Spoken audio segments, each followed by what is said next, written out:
So hello! On this channel we talk about independent spirituality and folk magic for free spirits. My name is Aster, and in today's video we are going to talk about reviewing bad occult books.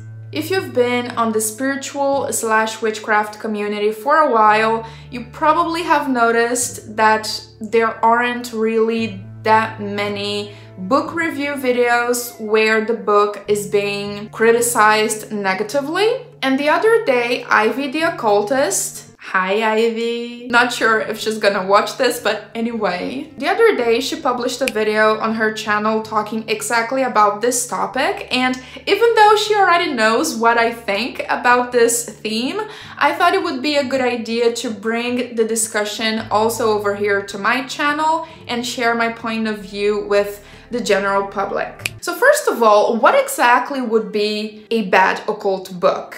There are a few ways to go about it. On one side, we have opinion and personal preference. For me, a book can be incredible, and for you, it can be awful. When it comes to rating something bad, of course, the personal preference of each person is going to play a big role in there. But there's another category of books that, yeah, we can't really defend those books because, like, for example, if you look for Mari Silva on Amazon, you are going to find so many different books about such different topics within spirituality. Nobody knows if that author is an actual person. That is something very serious in my opinion, because Amazon is allowing not only weird publications like Mari Silva, nobody knows who that author is. Mari Silva is such a generic name, it could be anybody. And the little profile picture on the Amazon page is a stock photo. Rumors have it that those books are generated by AI. I can't really talk a lot about Mari Silva's books because I haven't read any, but only seeing them on Amazon, you know, it didn't really feel very trustworthy because the titles are enormous. Like, they are just trying to pack in as many keywords as possible so people will find those books through search. That didn't seem right to me, so I never felt interested in buying the books because just by looking at them, something feels a little sketchy. If you have read any of Mari Silva's books, by the way, please share your experience in the comments. I would love to know. But that's an example of book that we can rate as bad because we don't really know the reliability of that author and that information. The author has never come forth to say who they are, like put their face in the sun, you know? We can't really trust that information, can we? That's an example, AI generated books. Another thing that has been happening on Amazon is also plagiarism. The other day, Matt Oren, the author of Psychic Witch, a book that we all adore, such a useful book, he posted on his Instagram page that somebody basically copied even the table of content. He put a picture side by side of his book, Psychic Witch, and the other book. The sequence of the topics were the same and the titles of the chapters were basically the same thing. How, my God, how is that allowed? That's another book that we cannot trust. I wouldn't classify it as a good book. A book that is just a copy of somebody else's hard work. And then we also have yet another category of bad books, the books that are badly done. I had one here, but I think I gave it away.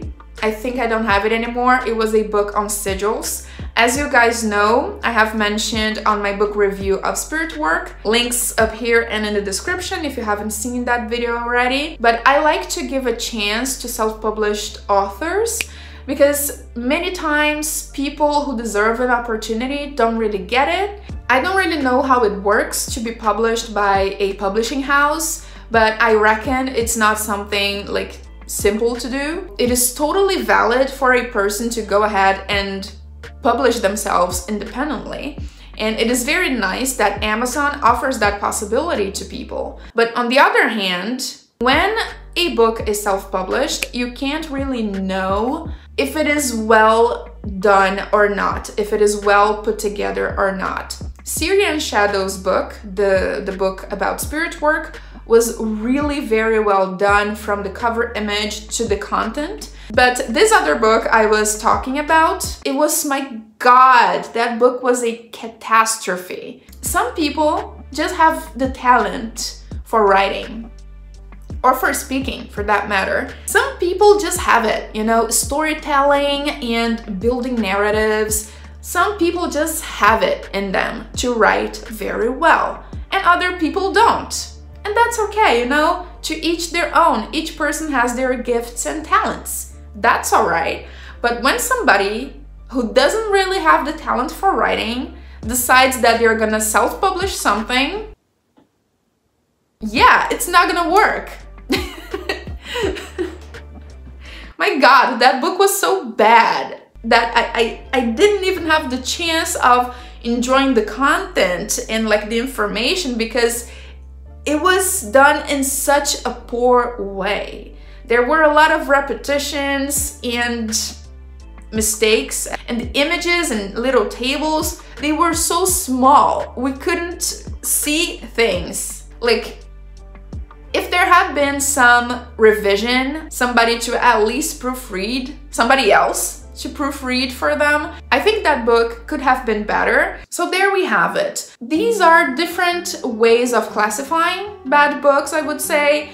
Personal opinion, which can vary from person to person, AI generated or plagiarism, and badly done books. Books that didn't receive like the editorial attention that would be required for a good work.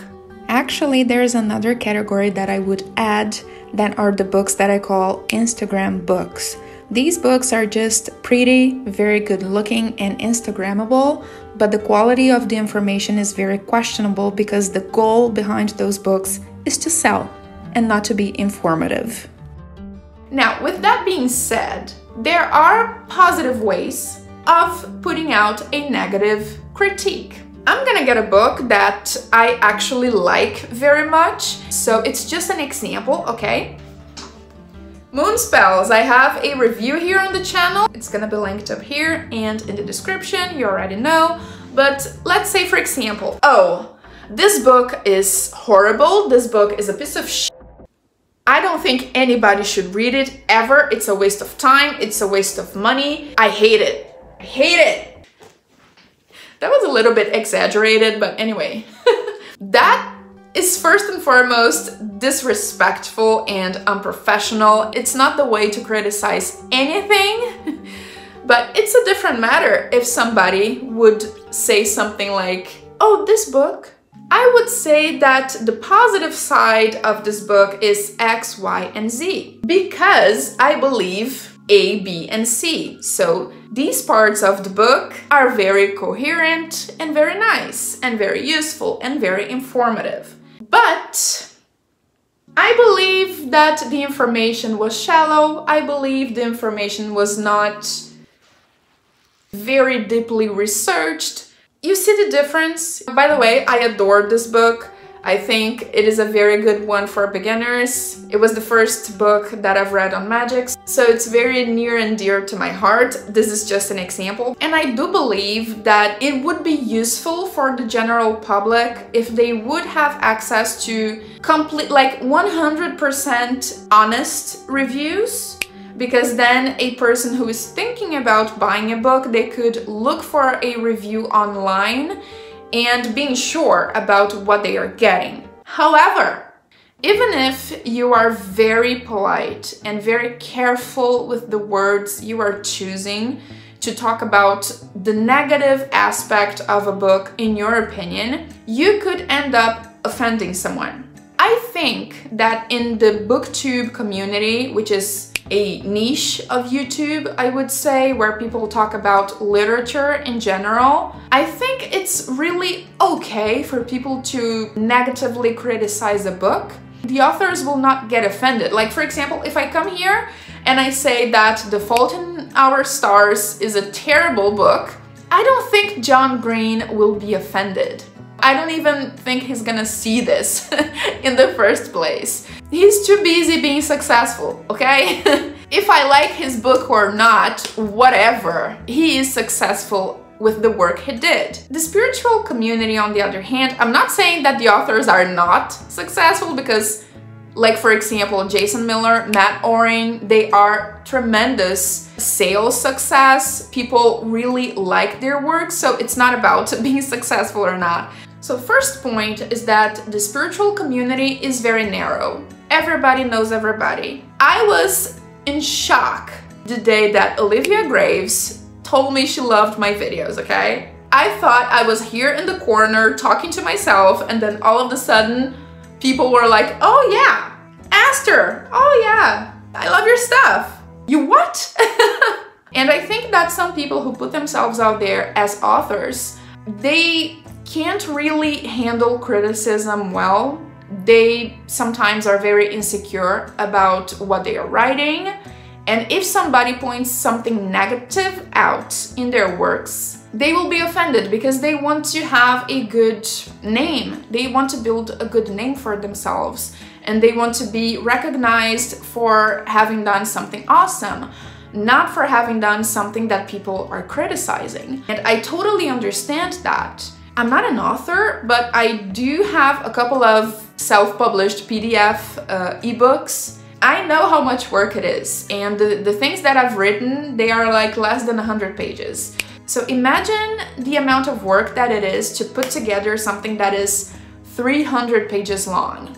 I understand that authors put a lot of effort and dedication and time and research. It is hard work to write a book. So having someone say that there's negative parts in it can be a little bit hard, but then again, do you really think that you are like the last coconut of the desert and you are perfect and there's no flaws in your work? Are you so insecure that the smallest piece of criticism can get to you that badly? Then maybe you should hide in a cave and never show your face ever again. I've seen a quote someday. It was something like, the only way to not displease anyone is to not do anything. If we want to make something meaningful, we must have the courage of being disliked. Nobody is wait a minute. Unanimity. Unanimity. Unanimity. My God. Unanimity. Unanimity. Nobody is that. So there's always gonna be somebody who doesn't vibe with you, doesn't like what you do, and that's fine, you know.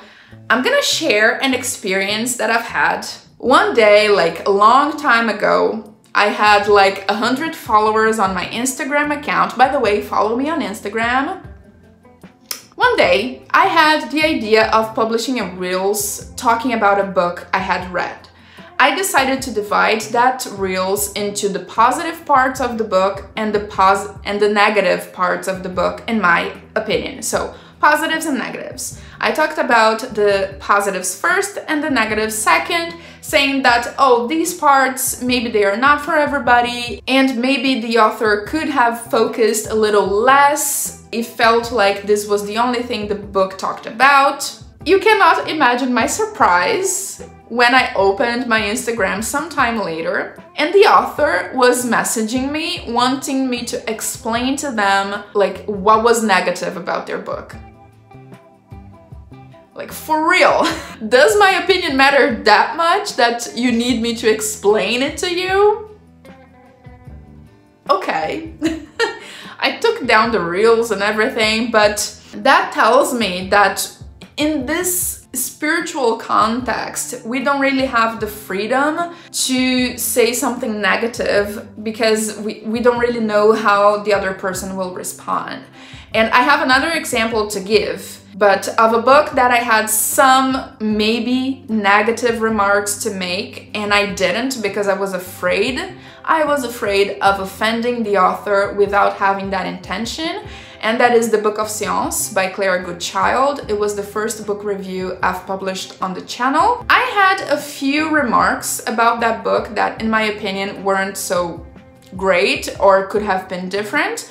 But in my video, I didn't mention those things because I didn't want to, how do we say, ruffle the feathers? Rock the boat. I didn't want to run the risk of upsetting the author because the book is fantastic. It is beautiful, it's gorgeous, and the content is useful. It's just a few things, you know, that in my opinion fell short or could have been different.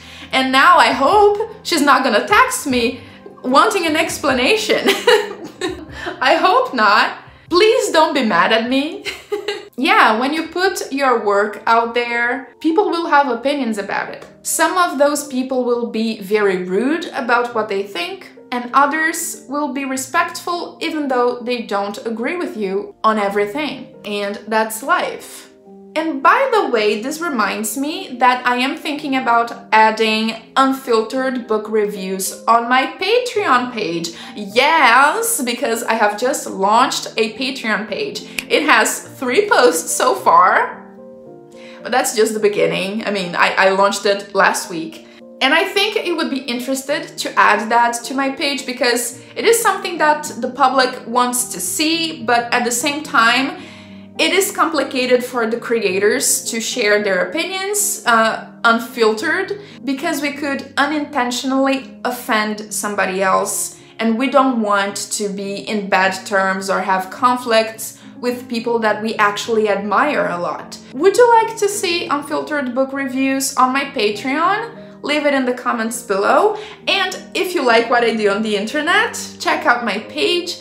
I am with many ideas for it, and I can't wait to see you over there in a more secret space. So what do you think about all of this? Make sure to share your thoughts on this theme in the comments down below. And as always, thank you so much for watching, and remember, practice makes perfect. So let's get witching. Bye bye.